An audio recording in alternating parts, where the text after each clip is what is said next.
नमस्कार। मैं live okay news से अर्चना लोधी एमपी भोपाल। तो आज हम बात करने जा रहे हैं हमारे शहर की महापौर श्रीमती मालती राय जी की, जो कि नेक और बहुत सज्जन इंसान हैं। उनकी बातों को देखकर लग रहा है कि अब भोपाल में बदलाव आएगा। तो आइए देखते हैं शर्मिला जैन की रिपोर्ट। नमस्कार, धन्यवाद। हेलो फ्रेंड्स, आज हम आए हैं ISBT स्थित नगरपालिका स्थित कार्यालय में। यहाँ आज हम मुलाकात करेंगे हमारे भोपाल की महापौर मैडम श्रीमती मालती राय जी से।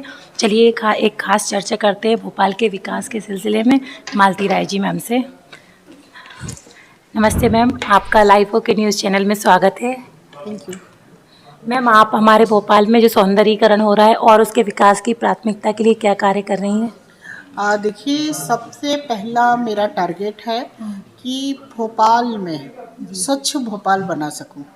दूसरा, आपके चैनल के माध्यम से भोपाल की जनता से मेरी अपील है कि ये भोपाल केवल जनप्रतिनिधियों का भोपाल जनता ना समझे, इस भोपाल को हमारा भोपाल समझकर और हमारा भोपाल नंबर 1 आए, इसके लिए जनता से मेरी अपील है। मार्केट वालों से भी मेरी चर्चाएं चल रही हैं। मैं मार्केट वालों को भी बुलाकर बातचीत कर रही हूं कि निश्चित ही हम भोपाल के कुछ मार्केटों को नंबर 1 मार्केट बना सके, चाहे वो 10 नंबर का मार्केट हो, चाहे बिट्ठल मार्केट की सब्जी मंडी हो या न्यू मार्केट हो। मेरी वहाँ के मार्केट व्यापारियों से भी मेरी आग्रह है कि हम भोपाल को हमारा भोपाल समझकर एक सौंदर्यीकरण का स्थान दे सकें और भोपाल को स्वच्छ राजधानी का खिताब हम अगले वर्ष में दे सकें, इसके लिए मैं प्रयासरत हूँ। मैम, सड़क दुर्घटना के बारे में अभी सड़कों की स्थिति इतनी ख़राब होती है कि जैसी बारिश आती है या फिर दुर्घटनाएं भी मृत्यु दर बढ़ रही हैं और जैसी बारिश आती है फिर वापस वैसी हो जाती हैं।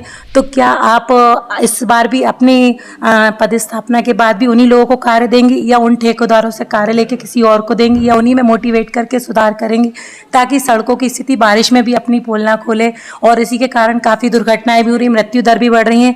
तो इस सिलसिले में आप कुछ कहेंगी?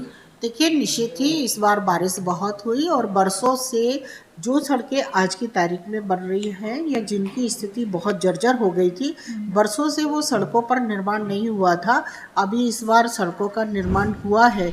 और मेरा प्रयास है कि जहाँ पर भी यदि एक बार सड़क बन जाए तो वो ठेकेदारों से भी एक ही निर्देशित किया है, क्वालिटी मेंटेन करके और काम करे। और जो इंजीनियर वहाँ पर है, चाहे वो PWD से संबंधित हो या नगर निगम से संबंधित हो, ये वहाँ के अधिकारी की जवाबदारी है कि क्वालिटी को मेंटेन करके ही हम काम करवाएं।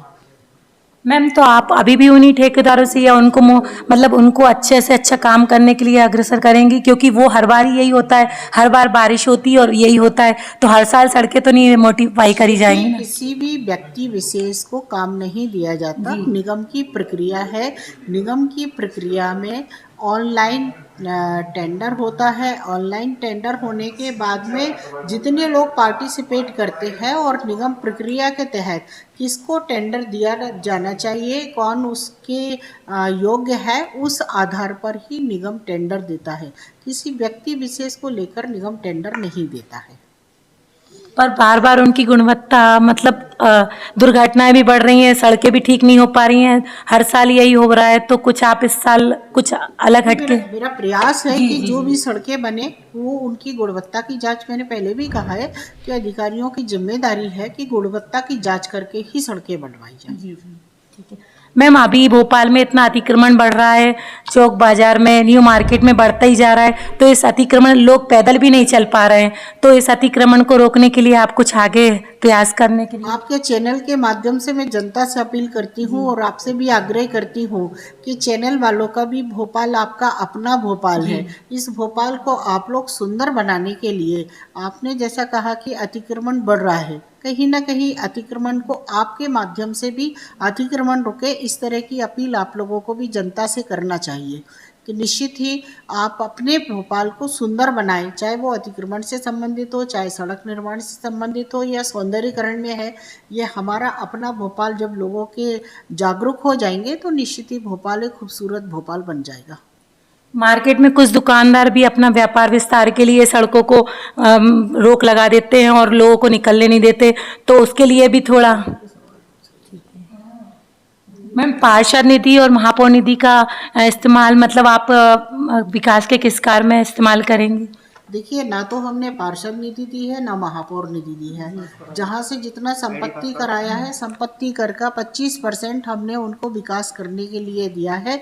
उस एरिया में 25% संपत्ति कर से सड़क नाली पानी के लिए हमारे पार्षद लोग विकास के लिए काम कर रहे हैं और निश्चित ही वो विकास वार्डों में करवा पाएंगे। प्रधानमंत्री आवास योजना में अभी तक क्या कार्य हुआ, और जो कार्य हुए वो जो मकान आवंटित हुए हैं उनमें कहीं छत गिर रही है, कहीं छज्जे गिर रहे हैं, तो ऐसा क्यों हो रहा है? आप बताइए कहाँ की छत गिरी है और कहाँ के छज्जे गिरे हैं। यदि हमारी जानकारी में ऐसा आता है तो हम वो ठेकेदारों से बात करेंगे। माता मंदिर स्थित जो मकान बने हुए हैं उनकी छतें गिर रही हैं, छज्जे गिर रहे हैं, तो वो अभी ज़्यादा टाइम नहीं हुआ है। मज़ार के पास हर्षवर्धन, पंपापुर, वहाँ पे छज्जे गिर रहे हैं। प्रधानमंत्री गरीबों को जो आवंटित किए हुए हैं, कहाँ बना है? गरीबों को आवासीय योजना के अंतर्गत जो मकान दिए हैं।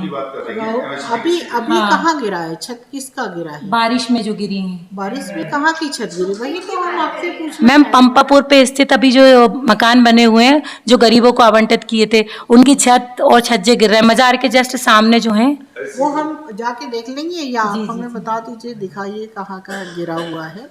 हमारी जानकारी में तो अभी ऐसा नहीं आया है कहीं का भी कि ये बारिश में छत गिर गई है। छत जो मैडम बारिश के आप 4 महीने बाद यदि ये सवाल उठा रहे हैं, हाँ। तो उसी समय आपको आना था कि बारिश में ये छत गिर गई है। ठीक है ना?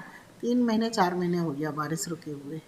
मैम स्मार्ट सिटी और अटल पल्थ योजना के लिए आप लोग आगे क्या कर रहे हैं, और वो वही योजना रुक गई है, मवेशियों के बैठने के काम और कुत्तों के घुमाने के काम है, मतलब उस पर भी थोड़ा आप ध्यान देंगे आगे? हाँ, बिल्कुल ध्यान देंगे।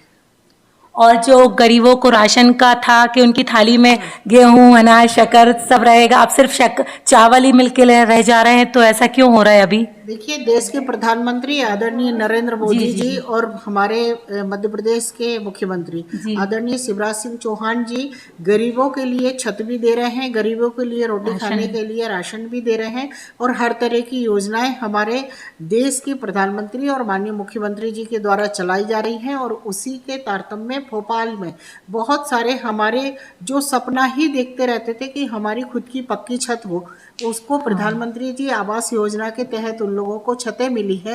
लेकिन आपके चैनल के माध्यम से ये लोगों से मैं कहना चाहूँगी कि जिनको छत मिल गई है वो दूसरी जगह कहीं झुग्गी बनाकर ना रहें, तो निश्चित ही भोपाल एक आदर्श भोपाल बहुत जल्द बन जाएगा। मैम एक अंतिम सवाल, कितनी कोशिशों के बावजूद कुछ हम लोगों की भी गलती है, समाज की भी गलती है, हमारा भोपाल नंबर 1 पे नहीं आ रहा है, तो और जो डस्टबिन रखाते हैं 90 लाख के डस्टबिन रखा है, लेकिन वो या तो लोगों ने बेच दिए, वो दूसरों की गलती रही, सरकार की गलती नहीं है। लेकिन इसके लिए अपन लोग क्या करें ताकि हमारा भोपाल नंबर 1 आ जाए, क्योंकि लोगों की गलती रहे या जनता की रहे, लेकिन अपना भोपाल तो पीछे रह रहा है ना इसके कारण। जनता जागरूक हो जाए। नगर निगम की गाड़ियां जाती हैं, जनता अपने घरों का कचरा नगर निगम की गाड़ियों में ही यदि फेंकती है तो हमें डस्टबिन रखने की भी आवश्यकता नहीं पड़ेगी।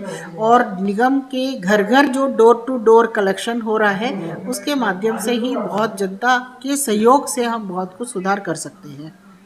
दोस्तों हम मैम के साथ मिलके हमारे भोपाल को नंबर 1 बनाना है, तो हम मैडम से भी आग्रह करेंगे और जनता से भी अपील करेंगे कि हमारा देश और भोपाल हमारा अपना है, इसलिए उसे घर समझ के उसको स्वच्छ रखें और भोपाल को नंबर 1 बनाने में हमारी मैडम की मदद करें और हमारे सबकी मदद करें, और भोपाल को नंबर 1 स्वच्छ भारत बनाने के लिए कुछ शब्द कहेंगी?